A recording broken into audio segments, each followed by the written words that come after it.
The grave split open with a sound that was not of this world. The soil, heavy with years of rain and moss, began to crack and heave as if something beneath was pushing up with furious strength. A marble headstone tilted forward, groaning as though it too felt the weight of what was coming. And then, from the darkness below, a whisper slithered out. It wasn't loud, not even clear, but it was there, words carried by the night air. "Let me out." David's flashlight trembled in his hand. He thought he was losing his mind. Graves didn't open by themselves. Corpses didn't whisper. Yet here it was, in front of him, a grave that refused to stay closed. The earth shifted again, more violently this time, and his instincts screamed at him to run. But his legs betrayed him, frozen, rooted in place by fear. The whisper grew louder, more insistent. "Let me out." It was as though the voice was inside his head, crawling through his thoughts, digging its way into his very bones. The ground erupted with a sudden shudder, dirt scattering across his shoes. He stumbled backward, his heart slamming against his ribs, and then silence. The grave lay still once more. The air was calm, the cemetery hushed.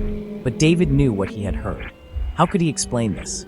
It had all started just hours before, when his friends dared him to walk through the cemetery after dark. He'd laughed it off at first. After all, he was 23, not some kid afraid of ghost stories. But the laughter faded once he crossed the iron gates. The place had a pulse of its own, the kind of silence that pressed against your ears and weighed on your chest. The tombstones seemed taller at night, and the trees leaned in as though they wanted to watch. David had wandered deeper, phone light guiding him, until he reached the old section of the cemetery. Here, the names carved into stone were nearly erased by time, the dates reaching back to the 1800s. His friends' voices had grown distant behind him, and eventually disappeared altogether. He should have gone back then. But something about a lone grave at the farthest corner pulled him in. It wasn't the grandest tomb, not the kind with angel statues or elaborate carvings. Just a plain slab of stone, the name barely readable. Eleanor Gray, 1872 to 1891. She had died young, barely 19. Someone had placed fresh flowers at her grave. How could that be? Nobody from her time could still be alive. As David stared, the air around him grew colder. A breeze swept past, but the branches didn't move. His chest tightened, and then faintly he heard it, the first whisper. He thought it was the wind, but when he leaned closer, it became words.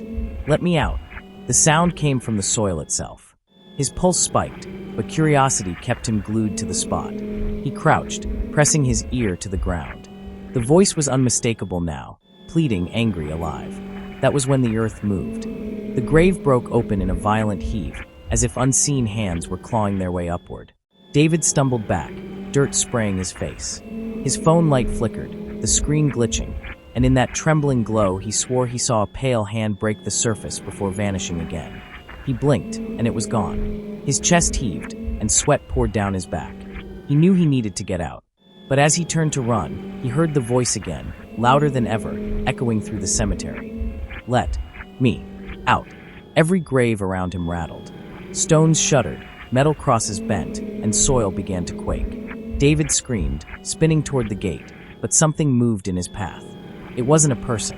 It wasn't even fully human. It stood tall and thin, draped in shadows, its face hidden beneath long, tangled hair. It raised one arm, long fingers pointing straight at him. The whisper turned into a scream, deafening, furious, and human. And then, everything went black. David woke with a sharp gasp, his lungs aching as though he had been drowning. The world around him was dark, yet not the same as before. His flashlight lay on the ground beside him, its light flickering weakly, illuminating crooked tombstones that seemed closer now, leaning in on him like silent watchers.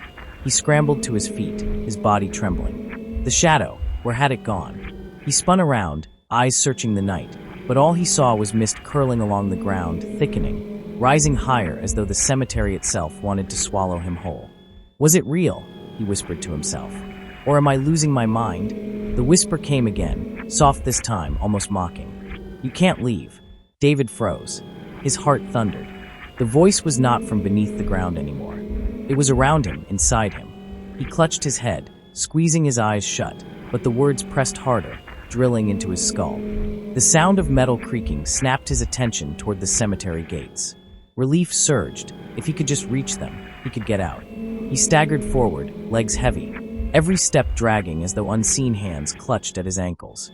The gates were just a few yards away when they slammed shut with a thunderous clang. David jumped back, the sound ringing in his ears. He grabbed the cold iron bars and shook them with all his strength, but they would not budge. Something cold brushed his shoulder. He whipped around.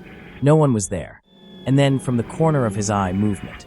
Near Eleanor Gray's grave, the earth moved again. Slowly, deliberately, the soil shifted as though something beneath was climbing higher. David stumbled back, breath catching. A shape began to emerge. First a hand, pale and stiff, clutching the dirt, then a face, gray and hollow, eyes sunken but burning with unnatural light. Eleanor Gray was pulling herself from her grave. Her lips parted, but instead of a scream or a moan, 1,000 whispers poured out, layering over one another, filling the cemetery with a chorus of voices that didn't belong to her. David covered his ears, but the sound was inside his head too, impossible to block. The figure turned its head toward him, the glowing eyes fixing on his. He wanted to run, but his legs refused. The whispers swirled faster, louder, until they became words he could finally understand. Asterisk, you open the way. Now you cannot leave. Asterisk. The ground beneath his feet quaked again, more graves beginning to stir. Cracks split across the cemetery, dirt spraying upward as if dozens of others wanted to claw their way out. The night filled with rattling earth, groaning stone, and the unholy choir of whispers. David screamed, "What do you want from me?" The answer came, chilling and sharp. Asterisk, join us. Asterisk. The earth beneath him collapsed. He fell into the darkness, swallowed by the graveyard itself. The light of his phone snuffed out as cold soil dragged him down. And just before the dirt closed over his head, he saw her face, Eleanor Gray, smiling. Darkness took him. David awoke choking, coughing up dirt, his chest burning as though the grave itself had tried to smother him. He lay on his back, staring up at the night sky. Stars shimmered faintly above, but the air felt heavy, pressing down on him like a weight. For a brief moment, he thought he had escaped. The whispers were gone, the cemetery silent again. He sat up slowly, brushing soil from his clothes. The old headstone stood all around, the mist clinging to the ground. He stumbled toward the gate, hope sparking in his chest. But when he reached it, the gate was already wide open. His heart lifted, and then fell. Outside the cemetery, the world was not the same. The town beyond was cloaked in shadow, buildings twisted, the streets empty. The air reeked of decay. He blinked hard, his mind spinning. Somehow, he was no longer in his world. Where am I?" he muttered. The whisper answered immediately. "Asterisk with us." Asterisk. He spun around. Behind him, Eleanor Gray stood tall, her hollow eyes glowing brighter than before. Dozens of other figures stood with her now, all in tattered burial clothes, their faces gray and lifeless. They lined the cemetery in silence, watching him, waiting. David staggered backward. "I don't belong here," he said, voice shaking. Eleanor tilted her head, her smile chilling. Asterisk, you open the way. Now the gate cannot close. Asterisk, she lifted her pale hand, pointing toward the graves. The earth cracked, and black mist rose, swirling into the air like smoke. The whispers returned, layering into a thunderous chant. Asterisk, stay. Stay.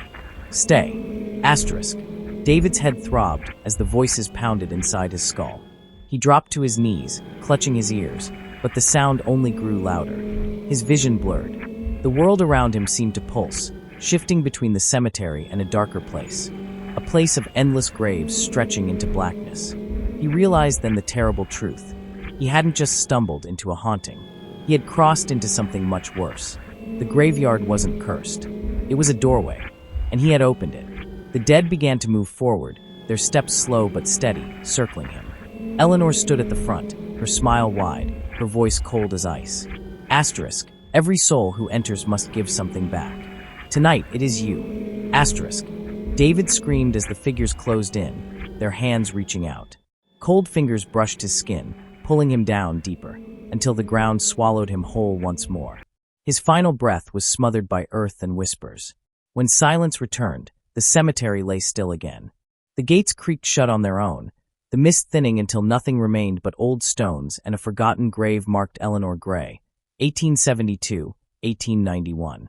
And yet, if anyone dared to walk past that grave on a quiet night, they would swear the soil still shifted, and a whisper called out, begging, pleading, Asterisk, let me out. Asterisk.